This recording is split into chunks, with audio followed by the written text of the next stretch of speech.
Hello, everybody. Greetings and salutations. Welcome back to another episode of the Back of the Pack podcast. I'm your host, Kyle Walker. It is great to be with you. How's everyone doing? How was your weekend? Everything going good for you? Oh, that's good. That's real good. Hey, I'm trying to focus my thoughts because we have a lot of different little things to talk about. Hey, first off, last week we did a rather, let's say, delicate episode talking about the tragedy out of Memphis. And I just want to thank everyone. The feedback that I got was all very positive, and I am grateful for everyone who took the time to say, hey, appreciate the effort, good show, whatever. Because, whenever you get in something like this, it's delicate. And I certainly am not trying to sit here and tick anybody off. That is not the intention of why I'm doing this show. What I thought, of course, was just my opinion, mine alone. If you agree, great. If you don't, I understand. But thankfully, the feedback was very, very good, very positive. And so I want to thank everyone for that. We're going to take just a quick moment. We're going to kind of finish up the thoughts from last week. So last week, we went over everything. And I said, if you have anything, if you have tips or tricks or something that you know of, or whatever your case might be, send it to the show so that I can share it. And that was done. And so that's great. And so we're going to do one of two things here. First, I'm going to give you kind of my final thoughts on this. What has really made me the angriest out of this whole, or not the whole situation, but since last week, is the victim blaming that's going on. The people who are taking the stance of this runner should not have been running so early in the morning and shouldn't have done this or shouldn't have done. Okay, no. Get out of my face with all that nonsense. If you are victim blaming, then you and I are going to disagree strongly on this. So number one, there is no victim blaming in this. We as a world need to do better. Women should be safe to run whenever the hell they want to run. I don't care if it's 4:30 in the morning. I don't care if it's 4:30 in the afternoon.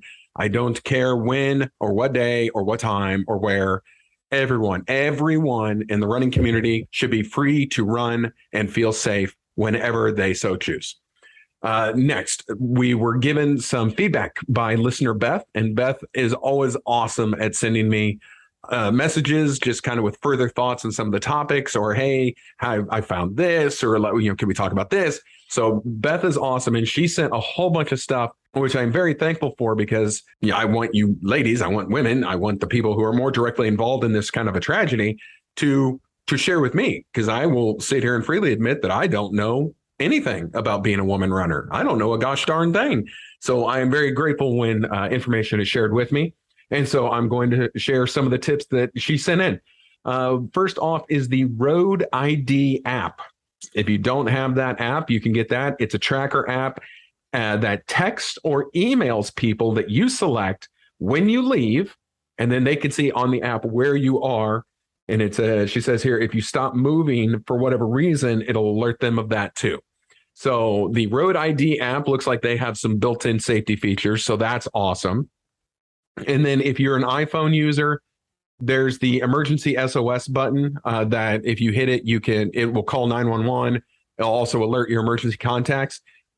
I am not 100% familiar. Like, I see the option on here, and I see it as kind of like if you're powering down your phone, I see the emergency option, but that's like a lot of buttons. So what I think we found just through conversation, if you go into the settings on your iPhone and you change how the emergency signal is sent, you can make it so that your side button, like if you clicked your side button 5 times in rapid succession, then it works as your SOS. And I think that's brilliant. So if you can change your settings around so that really just kind of nail on that side button a few times will send off the SOS, I think that's perfect. That's an excellent idea. Let's see. Next, one of the things, and this was in the weapon category. A woman, she said, carried around the old school T-shaped corkscrew. And yeah, if you've got that in your palm and you start swinging at someone, you're going to do some damage. So, and let's see here. The Strava app, which I know a lot of people use. I'm on Strava. If you want to find me under Kyle Walker, I always like having Strava friends.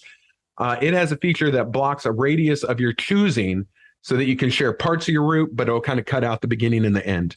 And I see that Strava now, they have actually sent me notifications alerting me that they have this feature. And I think it's really cool. So like you can shut it off an eighth of a mile from your place, a fourth, a half, whatever, you can decide so that it doesn't show you basically doorstep to doorstep your route and where you live. And so on Strava, the people that follow me are people I know. So I'm not too terribly worried about it. But I know a lot of people just randomly follow others. And then you're kind of divulging your home address. So something to keep in mind if you're a Strava person, you can turn that on so that it just kind of blacks out where you start and end from. And then something else, just want to make sure, okay, there. Lastly, and she sent me this from Runner's World. This is a few years ago, and I like to share other organizations' input. They actually put out an article for men. This is kind of how we can help the women of the running community ourselves. And what's the best way to put this? It makes sense. As I read it, it makes sense. Of course, some of us guys are going to internalize this and be like, well, I don't act like that. I don't do that. I would never do that. That seems stupid. Okay. And yes, because I had that very response myself. But on the flip side, not everyone does. And maybe for some people, they need this information. Okay. Maybe this doesn't pertain to every guy in the world. Heck, maybe it does. I don't know. But if you're like me and you're thinking, that doesn't pertain to me. Okay, well, there's people it probably does. So I'm just going to read you what Runner's World says for men's behavior in order to make female runners feel safer. And first one, and again, this is no duh, but it's probably something we're all guilty of at one point in time. It says, don't sneak up. Take extra care when passing another runner from behind. When someone is coming at us from the side, our natural inclination is to protect our core. Obviously, you have to pass, which requires being side by side. Make sure your presence is known early on. Give a friendly verbal warning as you approach, like passing on your left, and then pass quickly and don't linger. Okay, that makes total sense and is no problem. I try and do this whenever I can when I'm just on a training run out in my neighborhood. I hate passing people. I really do. I will take another route, like if I'm near a turn, just so I don't have to pass the person in front of me who doesn't know that I'm there. I'm a little overly sensitive on that one. This one makes a ton of sense. Leave a bubble. It says leave a 3-foot bubble. It's necessary for folks to not feel like you're getting too close. When you pass, don't infringe on this radius. Move to the side when you're 4 to 5 feet behind the person you're passing. Then leave plenty of room as you navigate around. If oncoming traffic stops you from passing, drop back so you don't burst that bubble. Okay, so I think this has actually become really big since coronavirus, since the Rona. It used to be if I'm running, let's say I'm running east and someone on the same sidewalk is coming at me running west, we would just each move to our sides of the respective sidewalk. And, that was kind of enough. That was enough bubble, shall we say. I don't operate that way anymore. If I'm out on a training run and someone's coming at me from the west, shall we say, I get off the sidewalk. I will go 3-4 feet in the grass, or I will cut over and run a little bit on the shoulder of the road and give that person the entirety of the sidewalk until we pass. And then I'll move back to my side, my left or whatever, and I'll get back on the sidewalk. This makes total sense for the comfort level of other runners. Again, I adopted this more as a coronavirus thing. And really, I know I wasn't the only one. Like there's been so many points now where both of us leave the sidewalk and go 3 feet into the grass until we pass. And of course, we give the friendly little runner's wave. And then we both angle back onto the sidewalk. And it's unspoken at this point. Everyone just kind of does it. I don't ever see a situation, and I certainly have not experienced one, where both of us stay on the sidewalk. And I'm more than happy to give the sidewalk up to the person heading the other direction. I have no problem going in the grass or cutting onto the road. Again, that bubble, I feel, is a very important aspect of runner safety, whether that be safety from harm or safety from virus, or whatever you want to call it. That has definitely been a big one that I adopted, and I found others adopted very early in the coronavirus process. Now I think it's something we should just make a thing for overall runner safety. Their next tip, keep conversations respectful. A general rule, don't say anything to a woman that you wouldn't say to a man. Most women have had to endure far too many comments about their looks and their bodies, which can make even innocuous remarks seem loaded. To be safe, refrain from commenting on her appearance, expressing surprise at her pace, or saying anything sexual ever. While you may think you're paying her a compliment, these interactions can feel patronizing or threatening. That doesn't mean you can't be friendly. Feel free to smile, wave, and greet your fellow runners.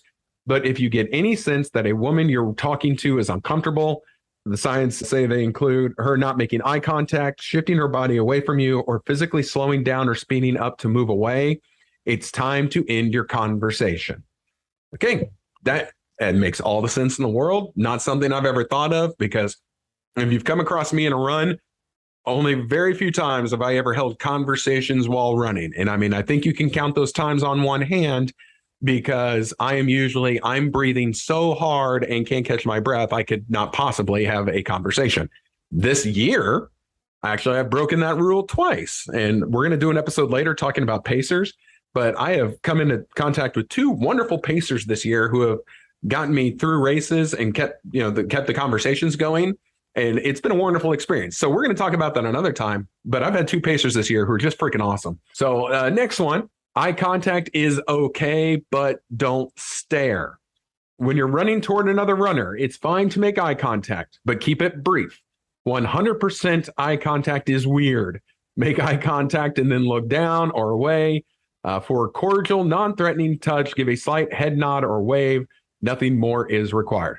This is me. This has me written all over it.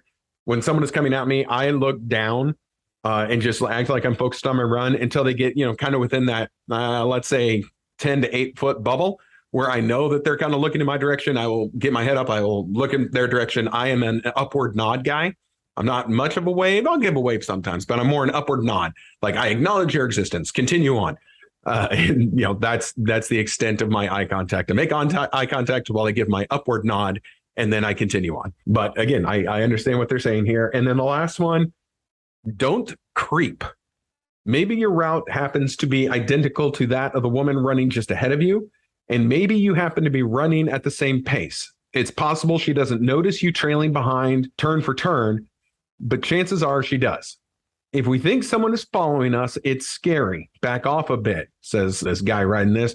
Better yet, turn and switch up your route. And again, I've definitely done this before.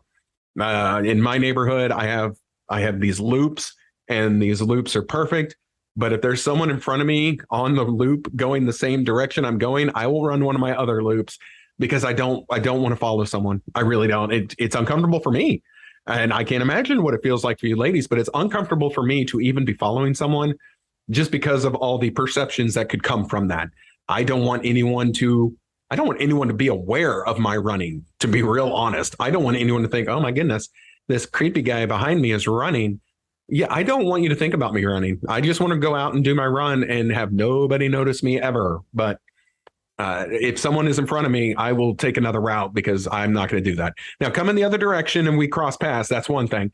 But if they're on the same sidewalk and they are in front of me, and I know that I can't easily pass them, like I'm not going to go flying by, and it could be a mile or more so thing. I'm out. I will go run somewhere else. I will find another route. And there's certainly been a day where I just called it done early because I didn't want to mess with it. So 100% me. That is definitely a thing. So those are the tips from Runner's World. That came out a few years ago, definitely before this last situation, this last tragedy out of Memphis. But I think some sound advice. Hopefully no one took too much of offense to it. I guess now that I reread it and then kind of give my own perspective, it really wasn't that bad. I know there are a few of them like, hey, it doesn't pertain to me. But we're good. We're good. So we're going to go ahead and put a bow on that topic. If anything breaking comes of it, or anything else that anyone wants to discuss, please, by all means, let me know, and I'm on it. Like, I will be all over it and everything will be great. But for now, we're going to go ahead and move on. We are behind on a few of our race reviews, and so I want to go into that. But not firstly, it's actually going to be secondly, because we finished up last week's show. Now we're kind of starting this week's show. Here we go. Huge breaking news. Are you guys ready for this? Because this is freaking awesome. So I've told you, I've threatened you, even if you prefer, the Back of the Pack podcast is going to have a table at the Garmin Kansas City Marathon Expo. It is a done deal. We are going to be there. You're going to see our yellow banners that have Cartoon Kyle on it. It's going to say Back of the Pack Podcast. It's going to be great. I'm going to be there the entire weekend. Producer Katie is going to be there. My daughters are going to be there. We are going to have a friggin' 2-day party at the expo. Okay. Better than that, I want you to be on the lookout because we are going to take pre-orders for Back of the Pack Podcast t-shirts so that you can pre-order it. You can get the design. We're going to give you about 4, 5, 6, I don't know, probably 4 options for designs. You pick your design, you pick your size. We will have it for you at the expo ready to be picked up. 100%. Like that is going to happen. We're going to try and work it out where maybe we could get some sweatshirts. If we don't have the sweatshirts ready by expo, we can take orders at expo and then I will get them to you. I will drive to not your place of residence. I will meet you somewhere. I will mail them to you. I will do whatever you want me to do if you order that and we can't deliver it by expo. But we're going to have the pre-orders for shirts so that you can pick them up at the expo. And I'm super excited. We're going to have the standard just Back of the Pack Podcast one. Super cool. We're going to have the one that has Cartoon Kyle on it. My personal favorite, because that's such a cute little cartoon. And then we're working on a couple other designs. Something we're going to work on. We are going to put out a shirt and we're just working on making it, fun for the front of the pack people. Look, I know a few weeks ago we did the episode it was titled Front versus Back of the Pack. I want you front of the packers to know we love you. Like, you guys are awesome. You're a constant inspiration. You guys are super fast, super athletic. Like, color me jealous. I love our front of the pack people who I know listen to this show. Like, because I talked to one just today. This guy, I think he said he was second overall in the 5K, I believe. And he listens to the show. Look, front of the pack people, we love you guys. We're going to try and come up with a fun t-shirt to kind of bring us all together so that the front of the packers can get t-shirts as well. So please don't ever feel like there really is a rivalry. No. Like 99 out of 100 front of the pack runners are just the best, and we love you guys. So we're going to have one of those, and then we're working on another kind of mystery design. We'll get it figured out. But we're going to have pre-orders so you can have your t-shirt and you can pick it up at the expo. You can wear it on race day if you want. You don't have to. I understand it's a new shirt. You're doing a race. You may not want a new shirt. You need Old Faithful. I get all that. But you'll have one, and I hope you can sport that around town. So that's coming up. Look for that on all of our social media platforms, Instagram, Facebook, Twitter. You can find us on all of these at Back of the Pack Podcast.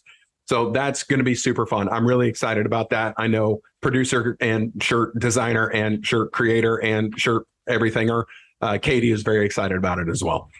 So we've had a couple races. Actually, we've had 3 races that we haven't been able to talk about. So we're going to talk about those right now. And then we're going to finish up by sending out some love to one of our fellow runners. So stay tuned for that. First race coming up. Last week, we had the Patriots Run 5K. Patriots Run is a very interesting idea, and I've never done it before, but I found it to be fascinating. So what this is, they have every distance, 5K, 10K, half, full, ultra, and it's basically loops. It's, if you're familiar with the Kansas City area, it's loops around the former Sprint campus. Now, I guess it's T-Mobile campus, which is just a 1.5 mile loop. And now I think for the greater distances, they took them out like on another road for a little bit, but then they came back around to the loop, and you just do these loops until you're done. So I know that's distressing for some. Some people don't like seeing the same thing over and over and over again, and it isn't exactly an easy loop. I just did the 5K. I found it quite interesting. I just did 2 loops and I was done. But for the sake of time and distance, it's not everyone starts at the start line and you go when they blow the whistle. This I found was fascinating. They had certain distances start at the start line, but me for the 5K, they backed us up a little bit. We just started randomly standing on the road, I don't know, about 1/10 of a mile away from the start line. What they do is, because this is the Patriots Run, and they do this not in celebration, but in remembrance of 9/11, at 9:11 a.m., you go. Like they had people standing in all the different groups, the 5K, 10K, half, full, ultra. And when their watches, which I assume were mildly synchronized, most watches are these days, when it hit 9:11 a.m., they blew the whistle and you went. So really the mat was only to track finishing. And so you just did your loops until you were done with your designated distance. I found this to be a wonderful way to start a race because, as you know, I think I've talked about it before, nothing irks me more than when a race doesn't start on time. If you say that you're starting at 8 a.m., you better start at 8 a.m. or I'm going to start getting agitated. A few weeks ago at a race, and if I talked about this before, stop me, when we're lining up at 8:45 because the race was supposed to start at 9. And at 9:05, we're not even done with the national anthem yet. And I don't start until 9:15. Kyle is an unhappy camper. If you want to argue that I should be more flexible, you're probably right. But that annoys me like no other. Because, man, I'm stretched out. I'm warmed up. I've done what I need to do to start at this time, up to and including my porta potty trips. I want to start at this time. If you start me 15 minutes later, then we're running into my next porta potty trip. And I don't like it. So anyway, okay. But yeah, so they started at 9:11 a.m., which I thought was great. And we just went. I found it to be an enjoyable 5K. So if you're looking for a run next September, look at the Patriots Run 5K. I liked it. There are people I know who did the half marathon. And then they had a full marathon that was a relay. Now, color me tempted for next year. We might try and get a Back of the Pack podcast relay team to do the full marathon out at the Patriot Run. And I know that my buddies over at Team Fidelis are thinking about doing the same thing. Perhaps we combine forces. Perhaps we have two, whatever the case might be. But if you might be interested in that, go ahead and just keep it in the back of your mind. I think a full marathon relay team for the Back of the Pack podcast would be kind of fun. So I'm throwing that out there. The next morning, we had another really big run. We had the Plaza 10K. This is one of the biggest races in the area that happens every September. We really like the Plaza 10K. It is only a 10K. There's nothing else. It's down on the Country Club Plaza in Kansas City, Missouri. It is one of our most famous landmarks here in this area. Around Christmas time, we had the great plaza lighting, and the plaza is always lit up in Christmas lights. And I really like the plaza. It's kind of a fun place. So we did our 10K on that one. And I have to apologize right out of the gate. I have to apologize. I listen to music when I run these races, and I listen to it probably a little louder than doctors would like me to. So I am cruising along. And then finally I hear a bunch of people yelling at me. So previously I mentioned the great pacers. Well, one of the great pacers, her whole pace group was hollering at me. Melissa was telling her whole pace group about the podcast. It was trying to show me love. And there's my dumb self just chugging down the road listening to music. So I apologize. And if anyone was in that pace group and has now found this show because of her suggestion, I apologize to you as well, because then I probably sounded like a blithering idiot after she got my attention because I didn't know what the heck was going on. It's like, who, what, huh, who? Oh, hi. And so, yeah, that was dumb. Well, then I finally, I greet her and I move on down the road. She was at a pace that I was trying to beat. To be honest, I wanted to keep that pace group in my rearview mirror, even though I know they were on my heels basically the whole time. And so then I came across another pacer who was out there running all by herself. And like everyone was gone. And I thought that was just kind of the strangest thing, but it actually worked out great. So this is the other great pacer I've met this year. This is now my buddy Amy. She's out there cruising along the course by herself. Well, she had I think she had heard the podcast before, at least seen the t-shirt. She was familiar.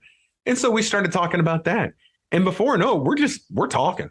We're talking about her triathlon. We're talking about the podcast. We're talking about some other races around town. We're talking about this, that, and the other. All of a sudden, we hit mile marker 2. Oh, then we hit mile marker 3. Oh, hey, look, mile marker 4. And then 5. Now, a little bit after 5, we had maybe less than a half mile left. Pacers, I understand, they've got to complete their pace. So she had to kind of cruise on without me in that last half mile. But otherwise, I'd kept her pace, which was actually a little faster than I planned on going. But it was great. So I was able to talk to a pacer. We ran the whole course, minus maybe the first half mile and the last half mile. And it was great. And it really made the time go by so much faster. So I definitely am going to have a future episode when we talk about pace groups. And if you have a good experience or a great experience or just any kind of information you would like to send along about pacers and pace groups and running with pacers, I'd love to hear it. Because while I am 99 times out of 100, I've already used that one before, but I'm going to say it again. Well, I'm 99 times out of 100 a solo runner and don't do the paces. And, I'm scared to death of group runs because I know they're all faster than me. So I don't ever go out to the organized group runs.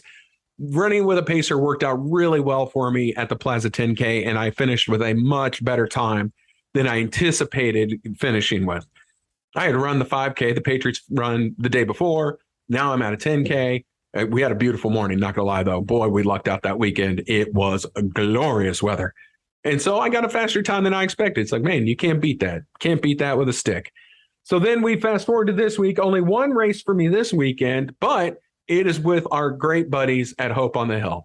So Braden's Hope for the Cure, Hope on the Hill is their race. You heard them on the podcast earlier this year. And it was a great day. It was a great morning for a race. We had some storms move in the early morning, like right around 5 a.m. They came in, they washed the course off for us, they moved out. Race started on time, and I am so thankful. So if you're not from this area, you don't know, but Kansas City is about to get nailed with like the last gasp of summertime. And so we have the next 5 days of 95 plus degree weather. Tuesday is supposed to hit 100 degrees. And I'm sorry, I'm talking Fahrenheit. So Colin, my guy, it means it's really hot. We don't do Celsius here. It's really hot. So it's going to be a hot day. It's going to be a hot week for us. So I'm thankful the clouds hung on long enough to keep us all in the shade for this morning's 10K and those who did the 5K. But it was awesome to see a lot of fellow runners out there. A lot of supporters of the show were out there. I did all right in the 10K. I haven't looked at my official time yet. I think I probably am right on par with where I felt I should be at this time in my training, even though I've kind of fought off injury. But to all those at Braden's Hope for the Cure and the Hope on the Hill race, thank you guys so much for a good morning. Will, to heck with you, man, for such a difficult course. I curse you. I curse you, sir. No, not really. I love Will. But his course that he designed was rough. There were some hills out there, no question. But we lucked out with a good one. So next year, everyone, let us all get to Hope on the Hill, and we're gonna run that race. And I want all my back of the pack peeps out there. If you get your T-shirt at the expo, then you have no excuse not to wear it next year at Hope on the Hill, and then probably Rexy Run and some of the other ones. So that's where we are with that. So I think we're caught up on our races. Again, if you want to read about them and see some of the awful pictures that I take, because I am not a photographer, you can always go to www.backofthepackpodcast.com, click on the logo for the race, and you'll see my write-up and you'll see the pictures. And we even have a rating system. We rate it with sneakers. It's just something fun and silly to do. And then you can see everything else that we offer with OKKC Sports, which will take you over to the Red Kingdom Reaper podcast. If you ever want to listen to my voice talk football, check out the Red Kingdom Reaper podcast. And then you can read about some other stuff going on in Kansas City sports. And then we also have KC Stronger, which is the charity wing of OKKC Sports that my main man, Ethan and Katie work on. So you've got options. You've got things to do. So lastly, because I feel like I've already been talking a long time, man, time flies. Lastly, all right, here we go.